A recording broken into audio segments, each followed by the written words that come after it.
Hi, I'm Lisa Thomas. I'm a licensed marriage and sex therapist, and I'm here today to talk to you about sex addiction. Are you a sex addict? So in general, I get a lot of phone calls, a lot of emails, people asking me, Lisa, am I addicted to sex? And often at the core of it, we kind of figure out maybe you're addicted to masturbation, and maybe the compulsivity with the masturbation is helping you to mask anxiety or deal with anxiety. So I usually don't say that it's sex addiction.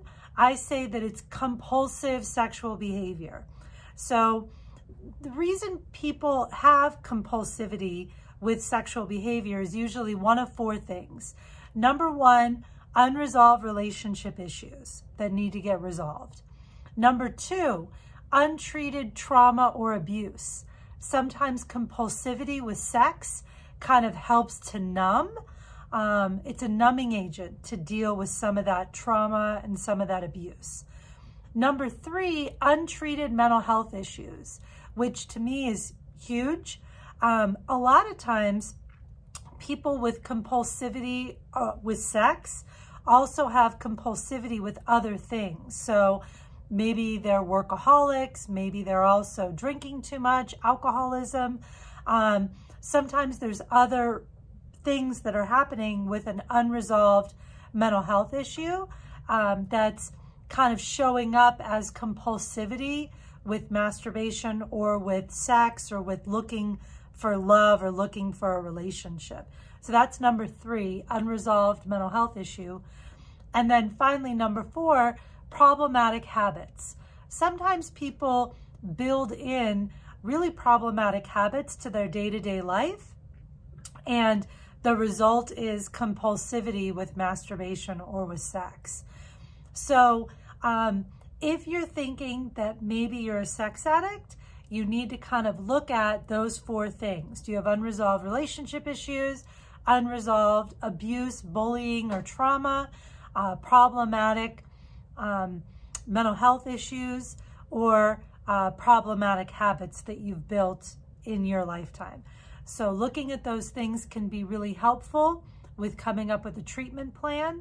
And really in general, what I say is if you want to cut back on your compulsivity with masturbation, figure out how many times a day works to masturbate and have it feel healthy to you. So if somebody's masturbating 30 times a day and it feels unhealthy, then coming up with a realistic number makes more sense than just saying, I'm not going to masturbate anymore, which usually doesn't work. It's kind of that black or white, zero approach.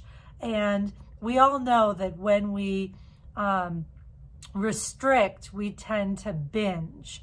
So what's better than saying, I'm not going to do this at all, is saying, I'm going to masturbate a certain reasonable number. So if somebody's been masturbating 30 times a day, maybe we say, let's masturbate 6 times a day.